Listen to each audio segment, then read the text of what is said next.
할렐루야. 할렐루야. 따라하세요. 하나님, 오늘도 큰 은혜 주실 줄 믿습니다.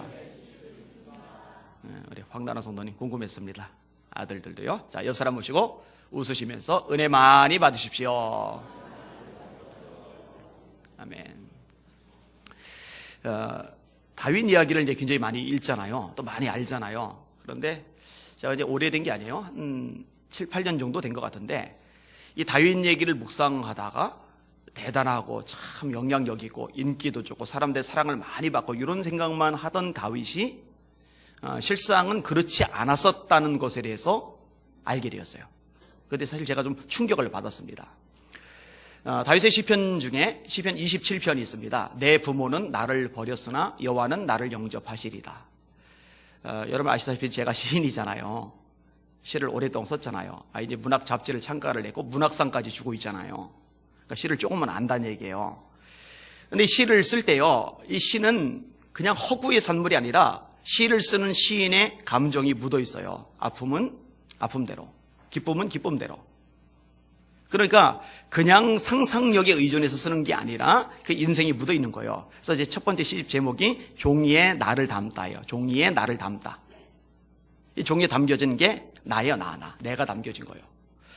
그럼 다윗도 시인인데 마찬가지란 말이에요. 어떤 시를 쓸 때는요, 그 사람의 삶이, 아픔이, 기쁨이, 소망이, 과정이 담겨져 있는데 왜 이런 표현을 쓸까? 내 부모는 나를 버렸으나 여호와는 나를 영접하시리다.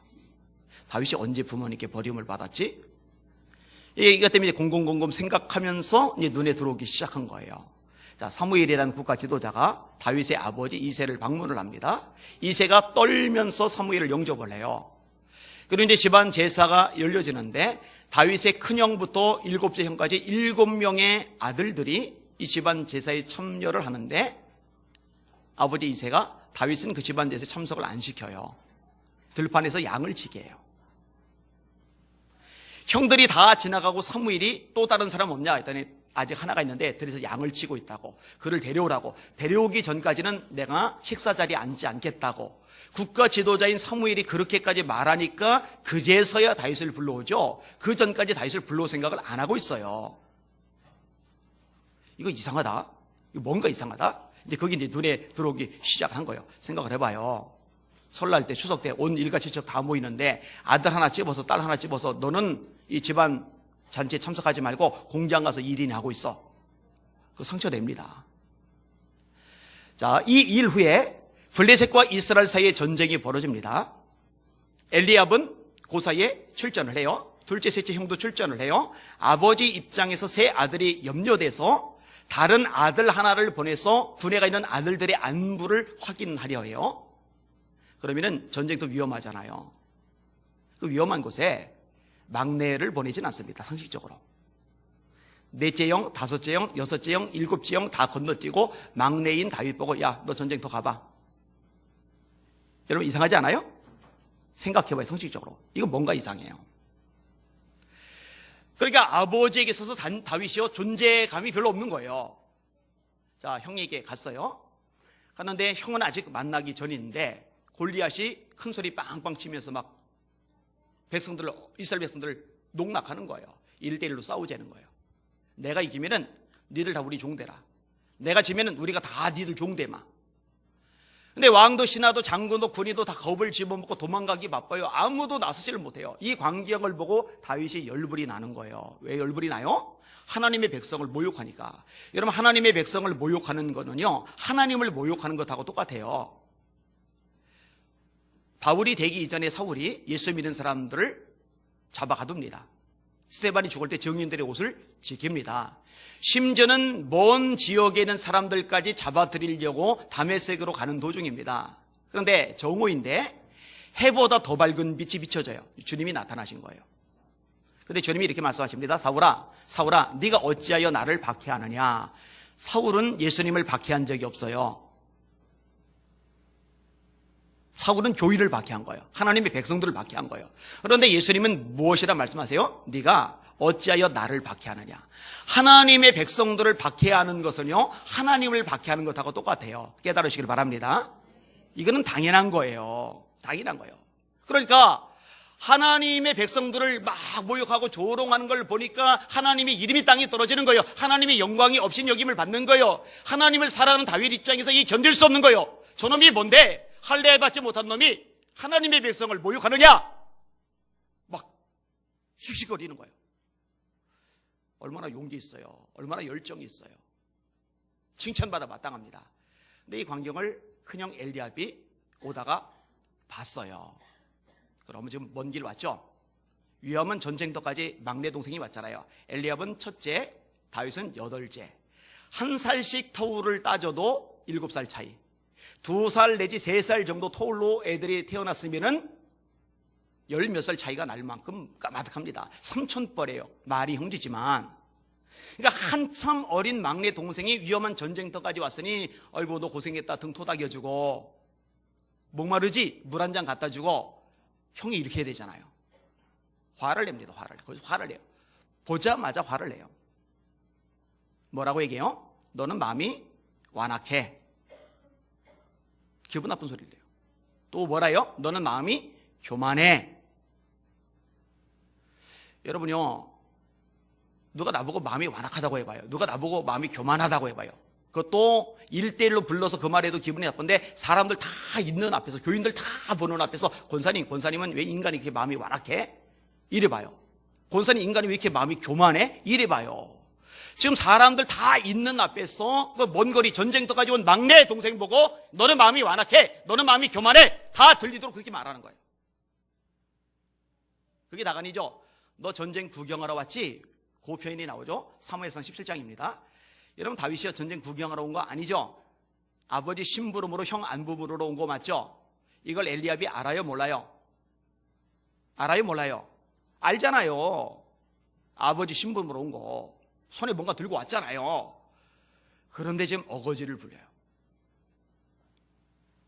이 엘리압이 다윗을 존중하는 마음이고 다윗을 위해주는 마음이 있다면 그런 식으로 안 합니다. 그러니까 다윗이 형에게 별로 대접을 못 받는 거예요. 무시를 당하는 거예요. 자, 이게 다간이죠. 누군가가 골리앗 앞에서 기죽지 않고 겁먹지 않고 도망가지 않고 씩씩거리고 막 싸운다고 막 그러고, 요 얘기가 사울 왕의 귀에 들어갔어요. 사울 왕이 반가운 거예요. 왜냐면 다 겁먹고서 나서지를 않는데 누군가가 나서겠다고 나서니 얘기가 들려오니까 얼마나 반가워요. 그거 데려와라. 데려오는데 떡대만한 인물이 막 알통도 우럭부럭하고 막 척 봐도 힘이 천하장사인 거인 같은 사람이 딱 들어오면은 사울 왕이 위안이 될 텐데 웬 소년이, 체구도 작은 소년이 들어오거든요. 얼굴도 곱게 생긴 소년이 들어오거든요. 실망을 한 거예요. 대놓고 말합니다. 너는 못 이긴다. 너는 소년이고 골리앗은 어릴 때부터 용사다. 한 나라의 왕이 대놓고 공개적으로 다윗 보고 싸워보기도 전에 너는 못 이긴다. 골리앗과 비교할 때 형편없다라고 판정을 내려버리는 거예요. 자, 골리앗 앞에 갔죠? 골리앗이 다윗을 보고 비웃어요. 야, 너 나를 개로 알고 막대기 가지고 나왔냐? 너를 내 손에 죽는다. 네 시체 공중의 새와 들이 짐승의 밥이 될 거다. 그러니까요, 아버지가 무시하지, 형이 무시하지, 왕이 무시하지, 원수 골리앗이 무시하지. 별로 대접을 못 받아요. 사람들이 별로 환영받는 존재가 아니에요. 근데 사도행전 13장에 보니까 이런 말씀이 있어요. 이새의 아들 다윗을 보니 내 마음에 합한 사람이라. 따라합시다. 내 마음에 합한 사람이라. 하나님 마음에 드는 거예요. 사람들은 좋아하지 않는데, 사람들은 환영하지 않는데, 심지어 가족, 아버지, 형조차도 이 다윗을 우습게 여기고 하찮게 취급하고 가볍게 여기는데, 하나님의 마음에 드는 다윗이 되고 나니까 이 사람들은 문제가 되지 않는 거예요. 나중에 보면은 왕에게 미움 사잖아요. 여인들의 노래 때문에, 시기 때문에 군인들 그리고 잡아 죽인다고 쫓아다니잖아요. 그래서 아둘람 동굴 생활하지, 도망가서 시글락에서 망명, 블레스 땅에서 망명 생활하지, 얼마나 비참한 과정을 많이 굴르는지 몰라요. 그런데 한 나라의 왕이 대규모의 군대 동원해서 잡아 죽인다고 쫓아다니는데 이름 끝난 거 아니에요. 그런데 하나님의 마음에 드는 다윗이니까 이 사람들이 문제가 되지를 않는 거예요. 문제가 되지를. 따라합시다. 여호와께서 다윗을 숨기시니라. 제가 젊을 때 그 표현 보고서 되게 마음에 와닿았어요. 다윗이 숨바꼭질을 무지 잘해서 안 잡힌 게 아니구나. 사울과 그 부하들이 다 눈뜬 장님이라서 다윗을 못 잡은 게 아니구나. 하나님이 다윗을 숨겨주셨구나. 사울이 가운데 있고 아브넬 군대 장관 그 옆에 있고 수많은 군인들이 둘러싸고 있을 때 위에서 내려다보던 다윗이 아비새라는 자기 부하를 데리고 이 군인들 틈을 파고 이렇게 들어가가지고 물병하고 창을 집어오잖아요. 근데 여러분, 수많은 사람이 같이 자고 있으면요, 그 중에 잠 못 자서 뒤척이는 사람도 있기 마련이고 오줌 마려서 일어나는 사람도 있기 마련이고 누구든 눈을 뜨고 발견할 만한데요, 그 깊은 곳까지 들어가서 물병과 창을 집어가지고 나오도록 아무도 눈치를 채지 못해요. 다윗과 아비새가 닌자처럼 은신술을 기가 막히게 익혔나 보다. 아니에요.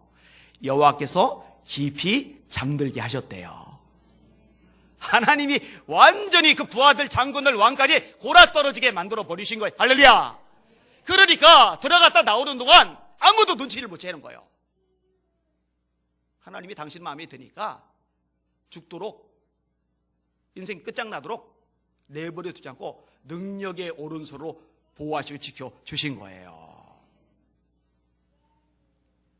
오늘 설교 제목인데요, 한번 따라합시다. 하나님 마음에 들면 사람은 문제되지 않는다. 믿으시면 아멘. 한 번 더. 하나님 마음에 들면 사람은 문제되지 않는다. 제가 제목을 꼭 3번씩 해요. 처음에 2번, 끝에 1번. 이유가 있어요. 제목만이라도 기억하셔요. 제가 오랫동안 많은 곳에서 설교하면서 가장 오래 기억하게 하는 방법 중에 하나로 이걸 찾아내고 이렇게 하는 거예요. 하나님 마음에 들면 사람은 문제되지 않는다. 자, 오늘 본문 앞부분을 조금 살펴볼 거예요. 자, 앞으로 가세요. 에스더 3장 1절 1절에서 6절까지를 같이 읽겠습니다. 좀 많이 읽을 거예요, 오늘은. 시작.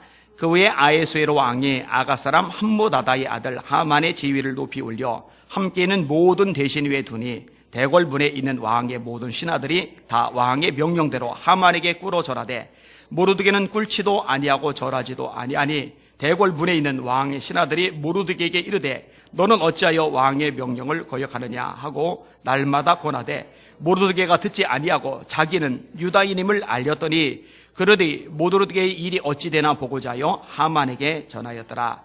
하만이 모르드게가 무릎을 꿇지도 아니하고 절하지도 아니함을 보고 매우 노하더니 그들이 모르드게의 민족을 하만에게 알림으로 하만이 모르드게만 죽이는 것이 부족하다고 생각하고 아에수에로의 온 나라에 있는 유대인 곧 모르드게의 민족을 다 멸하고자 하더라. 아멘. 자, 요 얘기 좀 설명하기 전에 과거 얘기를 다뤄야 돼요. 출애굽기 17장에 출애굽한 이스라엘 백성들이 가나안 땅 향해서 행진을 하는데 뒤처지는 사람들이 있잖아요. 이 뒤처지는 사람들을 공격해 들어왔던 사마귀 전투 부족이 있어요.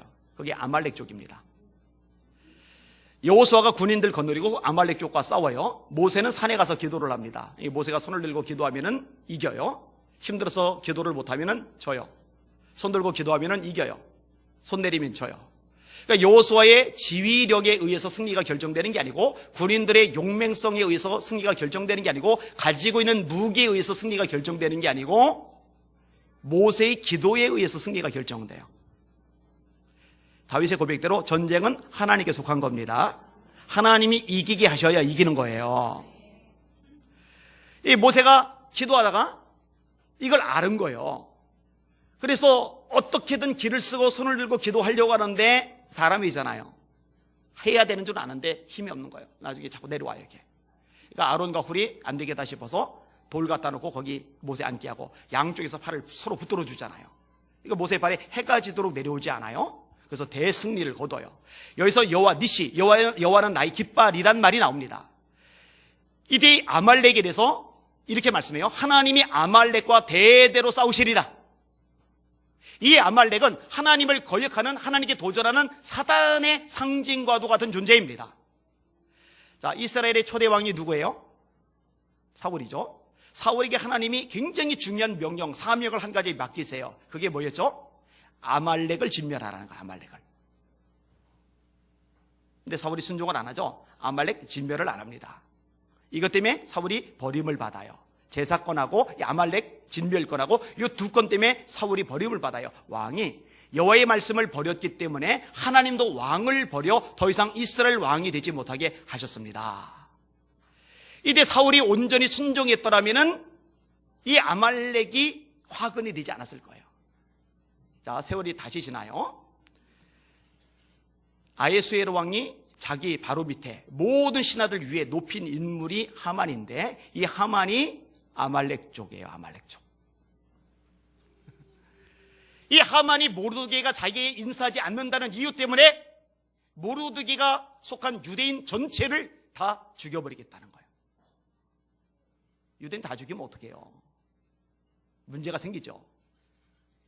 메시아는 어디서 태어나요? 그러면 하나님을 대적하는 상징과도 존재가 바로 이 하만입니다. 하만. 모르드게가 이 하만이 아말렉 출신인지 아닌지 아는지 모르는지 그거는 알 수가 없어요. 오늘 본문에 아무리 뒤져봐도 알 수가 없어요. 그런데 하만에게 절하지 않고 무릎 꿇지 않은 건 잘한 거예요. 왜냐면은 하나님을 대적하는 상징과도 같은 그런 존재거든요. 그 앞에 무릎 꿇으면 안 되죠. 그 앞에 절하면 안 되죠. 자, 아무튼 요 일로 인해서 유대인이 진멸을 당하게 되었어요. 자, 7절부터 한번 보셔요. 7절부터. 이 하만이 아하수에로에게 아주 가문이설로 설득해서 유대인 진멸하는 정책을 마련하죠. 7에서 11절까지 읽습니다. 시작. 아하수에로 왕 제12년 첫째 달 곧 니산월에 무리가 하만 앞에서 날과 달에 대하여 부르 곧 제비를 뽑아 12째 달 곧 아다라를 얻은지라. 하만이 아하수에로 왕에게 아뢰되 한 민족이 왕의 나라 각 지방 백성 중에 흩어져 거하는데 그 법률이 만민의 것과 달라서 왕의 법률을 지키지 아니하오리 용납하는 것이 왕에게 무익하니이다. 왕이 옳게 여기시거든 조서를 내려 그들을 진멸하소서. 내가 은 1만 달란트를 왕의 일을 맡은 자의 손에 맡겨 왕의 금고에 드리리다 하니 왕이 반제를 손에서 빼어 유다인의 대적 곧 아각 사람 함무다다의 아들 하만에게 주며 그에게 이르되 이 은을 네게 주고 그 백성도 그리하노니 너희 소견에 좋을 대로 행하라 하더라. 아멘. 이제 유대인이 다 죽임을 당하게 생겼어요. 이 소식을 모르드게가 들었어요.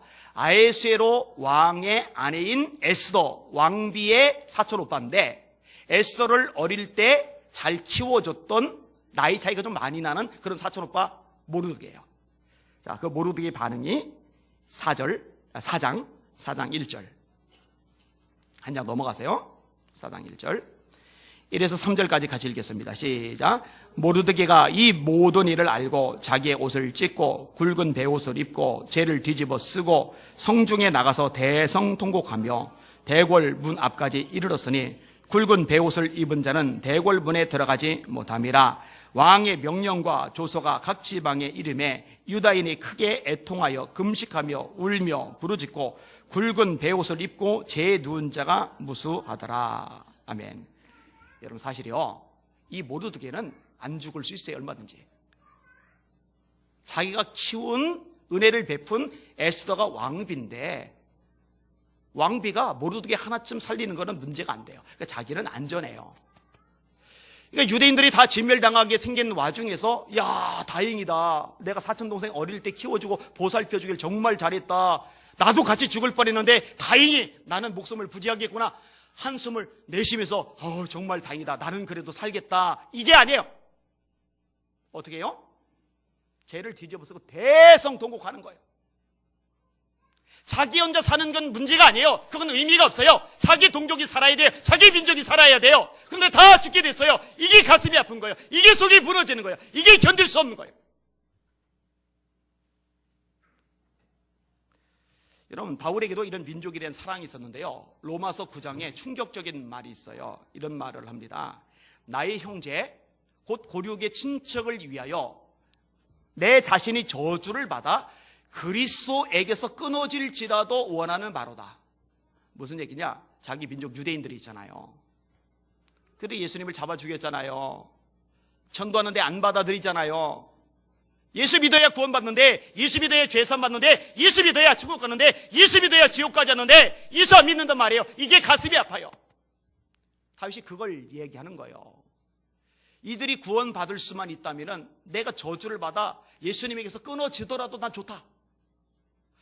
여러분, 바울에게 이거는 대단한 말이에요. 왜 대단한 말인지 아세요? 바울에게는 예수님 빼면 남는 게 없거든요. 빌립보서 3장에 이렇게 고백을 합니다.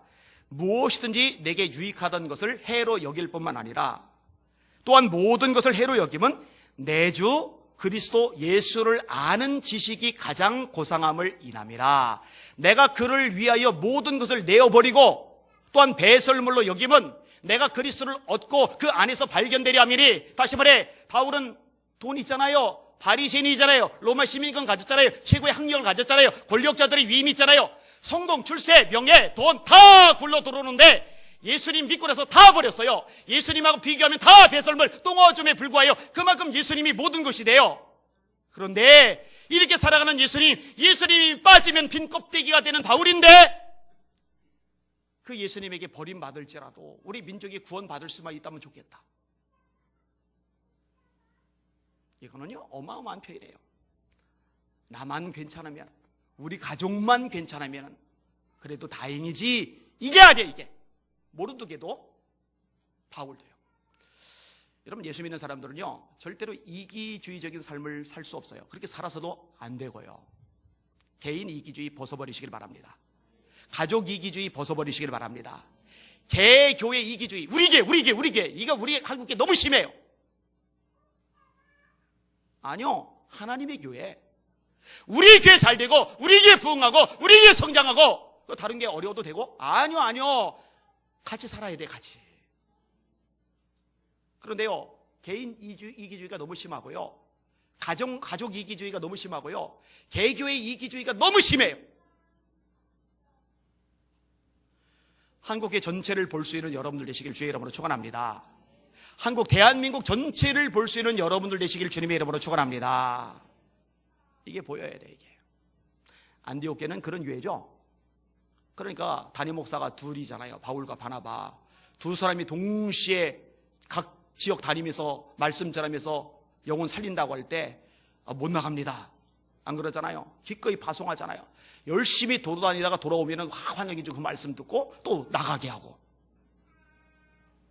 우리 안디옥 교회 이렇게 두 사도가 한 번에 다 비면 우리 교회 어쩌라고요? 개교회 이기주의 없어요. 예루살렘 교회 기근이 났을 때는요 또 이렇게 헌금해서 막 보내고 그러잖아요. 좀 넓게 생각해야 돼요. 나라 위해 기도합시다. 나라를 사랑합시다. 보다 넓게, 보다 크게 볼 수 있는 예수 믿는 성도들 되시기를 주님의 이름으로 축원합니다. 나라 현실 보면서 울어야 돼요. 자, 이 모르드게가 이제 구체적인 방안을 찾아내려 하는데, 가만히 보니까 자기가 키웠던 에스더가 왕에게 나아갈 수 있어요. 부탁을 하는 거예요. 자, 4장 5절에서 8절까지 같이 읽겠습니다. 시작.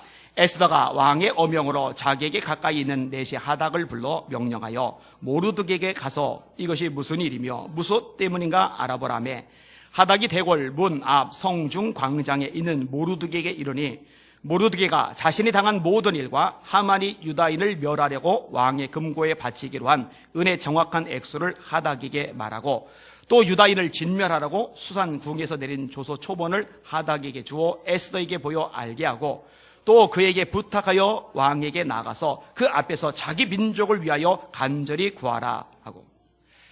그러니까 에스더 보고 왕 앞에 가서 우리 민족이 살도록 좀 간청을 하라고 요청을 하는 거예요. 그런데요 에스더가 망설여요.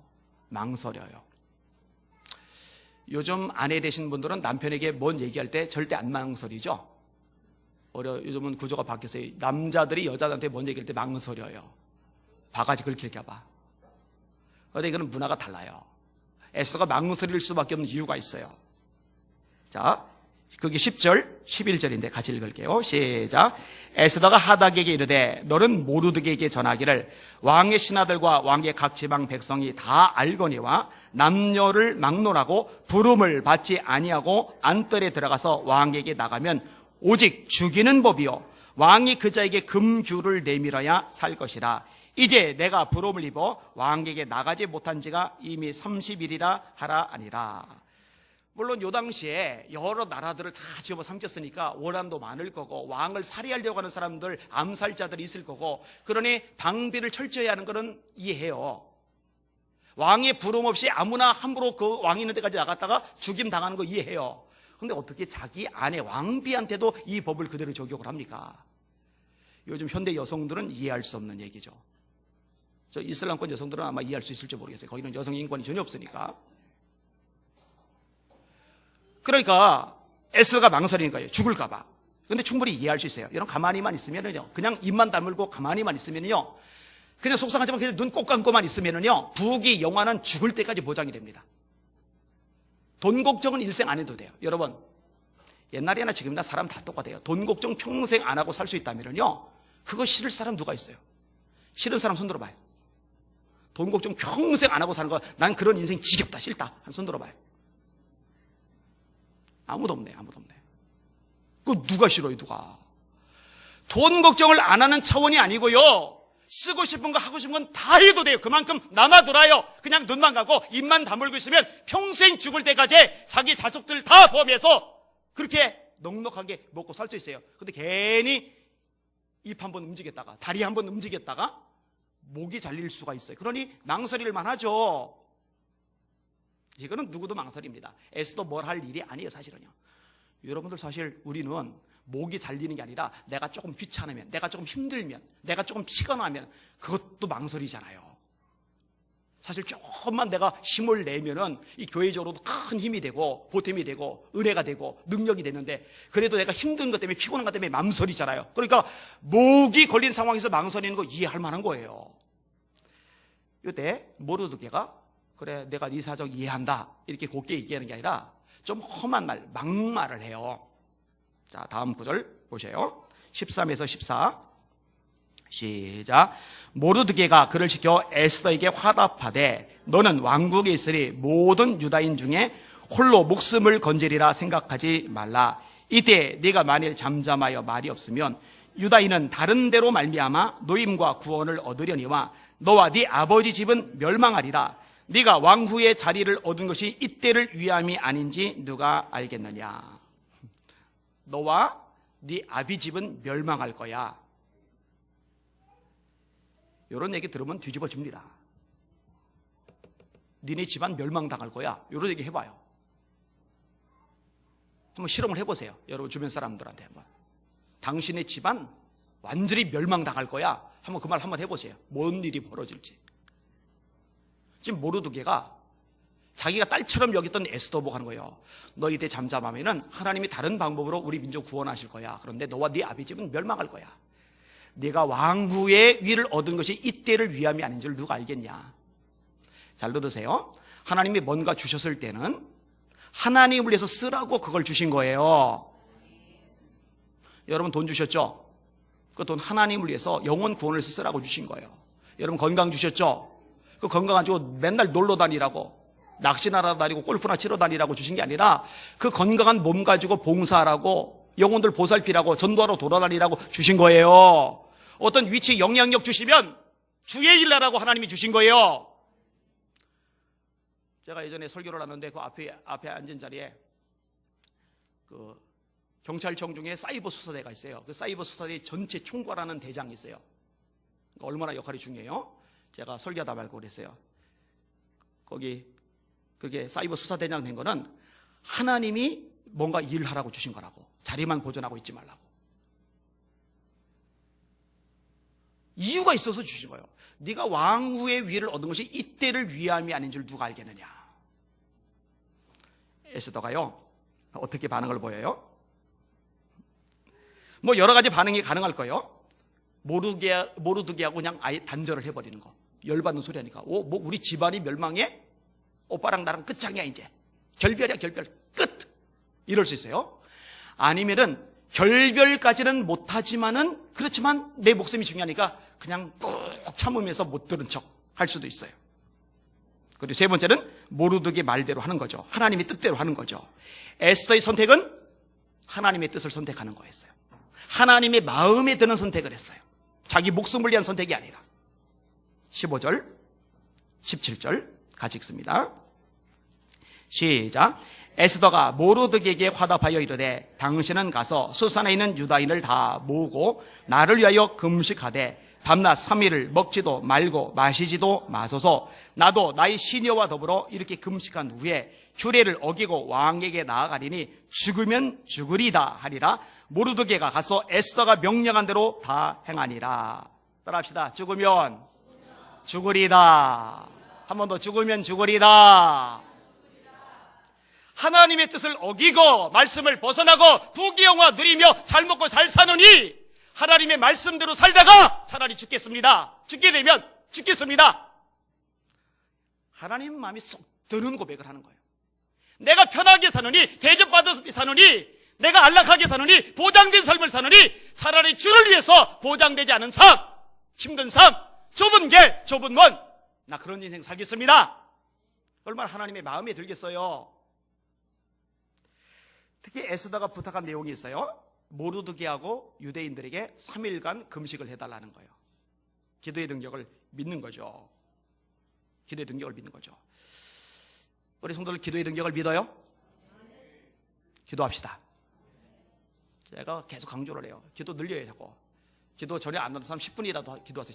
정해놓고. 정해진 시간 꼭 가지세요. 그리고 10분 기도하는 사람 20분 늘리세요. 20분 하던 30분 늘리세요. 30분 하던 사람 1시간 늘리세요. 절대로 하루아침에 안 돼요. 장담합니다. 절대 안 돼요. 제가 얘기했잖아요. 제가 지금 같은 기도 하기까지 정말 수십 년 걸렸다고. 그래서 우리 교회에서 정말 1시간은 기본이고 2시간, 3시간, 4시간 기도에도 시간 가는 줄 모르고 깊이 기도할 만큼 기도의 능력자, 권세자들이 일어나길 원해요. 제가 이 책을 가지고 내면서 기도하는 제목이 이거예요. 하나님, 이 책이 읽혀지는 곳마다 제가 집회를 다니는 것은 한계가 있잖아요. 근데 책은 더 많이 퍼질 수 있어요. 이 책을 읽는 사람들마다 기도의 불이 붙게 하여 주시옵소서.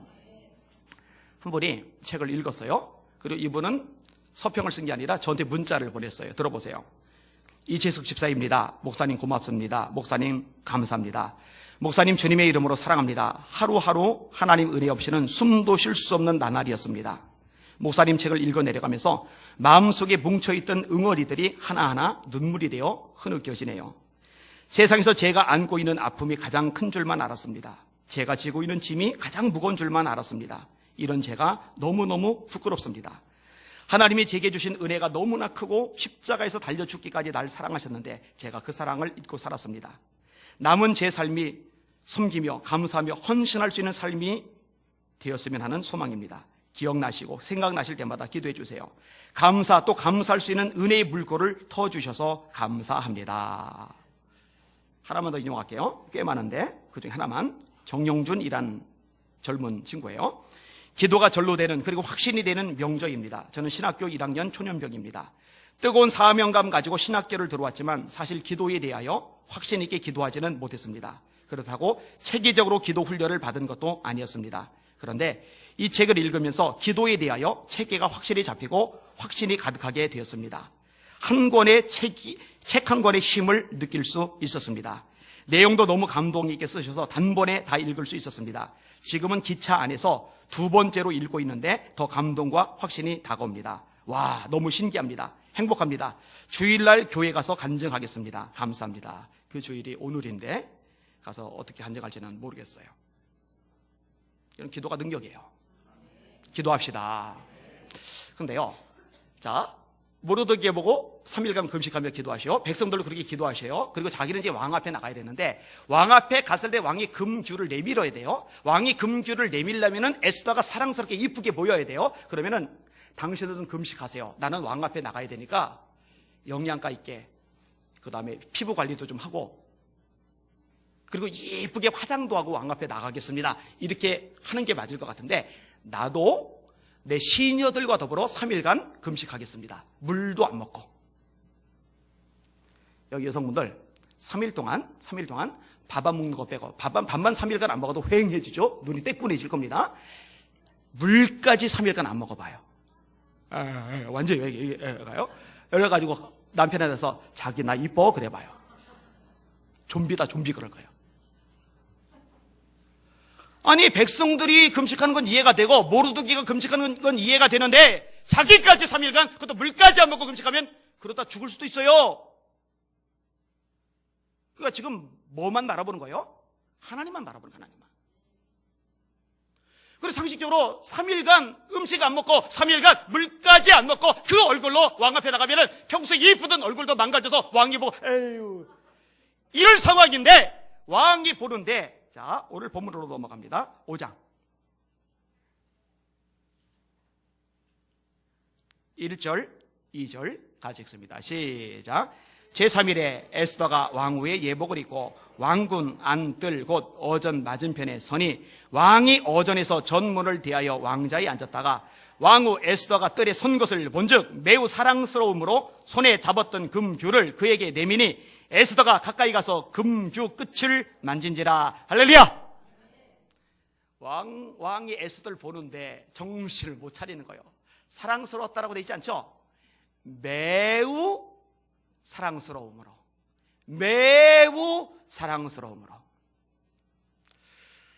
우리 여자 청년들 연지 곤지 바르고 이것저것 또도 고치고 뭐 아주 하지 말란 말은 안 할게요. 필요하면 하세요. 그런데 그거보다 은혜 많이 받으세요. 은혜 성령 충만 받으셔요. 그러면 하나님이 그 얼굴 보는 사람의 마음을 바꾸셔서 매력 있게 보이게 만드실 수 있어요. 여러분이 암만 이뻐도 사람 눈에 매력적으로 안 보이면 그건 의미가 없어요. 그런데 여러분이 객관적으로 볼 때 평균 이하라 하더라도 하나님의 은혜가 임해서 사람들 볼 때 이쁘게 보이면 그럼 되는 거예요. 왜 웃는지 저는 이유를 모르겠어요. 여러분 하나님 마음에 들면은 사람은 문제가 되지 않아요. 이거 기억하실 수 있기를 주님의 이름으로 축원합니다. 아멘. 마지막 내용 쭉 읽어보고 정리를 해볼게요. 자, 3절에서 8절까지 쭉 그냥 같이 읽을게요. 시작. 왕이 이르되 왕후 에스더여 그대의 소원이 무엇이며 요구가 무엇이냐 나라의 절반이라도 그대에게 주겠노라 하니 에스더가 이르되 오늘 내가 왕을 위하여 잔치를 베풀어 싸우니 왕이 좋게 여기시거든 하만과 함께 오소서 하니 왕이 이르되 에스더가 말한 대로 하도록 하라. 하만을 급히 부르라고. 이에 왕이 하만과 함께 에스더가 베푼 잔치에 가니라. 잔치에 술을 마실 때에 왕이 에스더에게 이르되 그대의 소청이 무엇이뇨 곧 허락하겠노라. 그대의 요구가 무엇이뇨 나라의 절반이라 할지라도 시행하겠노라 하니 에스더가 대답하여 이르되 나의 소청 나의 요구가 이러하니다. 내가 만일 왕의 목전에서 은혜를 입었고 왕이 내 소청을 허락하시며 내 요구를 시행하시기를 좋게 여기시면 내가 왕과 하만을 위하여 베푸는 잔치에 또 오소서. 내일은 왕의 말씀대로 하리이다 하니라. 아멘. 왕이 뭐라고 말해요? 나라의 절반이라도 네가 원하면 다 줄게. 할렐루야. 할렐루야. 하나님의 마음이 드니까 사람이 문제되지 않는 거예요. 제가 어릴 때 붙잡았던 말씀 그 중에 하나가 사람의 행위가 하나님을 기쁘시게 하면 그의 원수라도 와서 그와 더불어 화목하게 하시느니라. 저는 이 말씀이 너무 좋을 수밖에 없는 게 제가 왕따니까 대접을 못 받으니까 가난하죠, 팔없죠, 학교 꿇었죠, 성격 내성적이죠, 사교성 제로죠. 그러니까 늘 외톨이로 밥도 혼자 먹고 친구들 집에 놀러도 잘 못 가고. 그래서 하나님 저도 사람 붙여주세요. 제가 같은 하나님 기쁘시게 할게요. 거기에 목숨 걸게요. 하나님 사람 붙여주세요. 근데 그거 응답받았다고 얘기했잖아요. 요즘 재미난 일이 또 하나 생겼는데 극동방송 직원예배 설교를 했잖아요. 근데 하나님이 역사를 단단히 하신 거예요. 사장님, 양육부장님, 편성국장님 할 것 없이 난리가 난 거예요. 난리가. 이번에 신입 직원을 25명을 뽑았어요. 이제 방송국 PD가 될 젊은 친구들인데 이 신입 PD들 교육을 제가 시키기로 했어요. 그리고 내년 1월 달에 방송국 직원들 전체 부흥회 그 전체 부흥회를 저보고 인도해 달래요. 근데 하루가 제가 일정이 안 맞아요. 그랬더니 그럼 그날 빼고 나머지 2날이라도 해달래요. 그래서 제가 직원 부흥회를 인도하기로 했어요.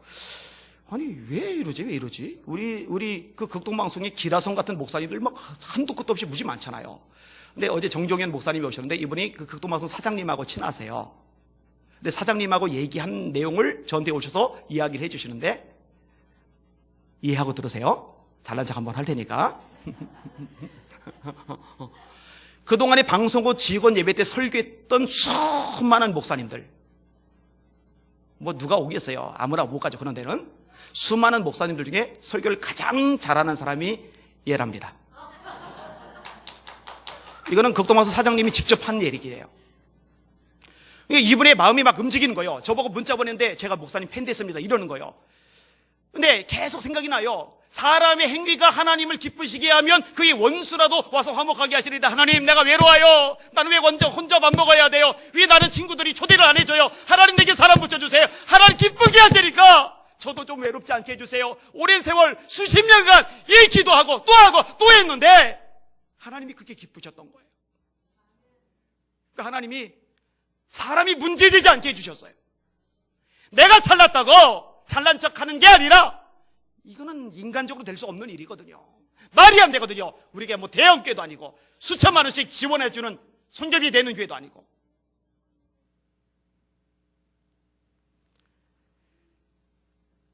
우리 성도에게 정말로 부탁하고 싶은 게 하나가 있어요. 하나님의 마음에 드는 사람이 되려고 그거 가지고 발버둥 치세요. 사람 따라다니고 인맥 만들려고 발버둥 치고 뭐 하지 말라 말을 안 할게. 그러나 하나님이 최고야. 하나님이 최고야. 하나님이 최고야. 하나님. 오늘 설교 제목 마지막 한 번 더 따라합시다. 하나님 마음에 들면 사람은 문제되지 않는다. 아멘. 기도합니다. 주님께서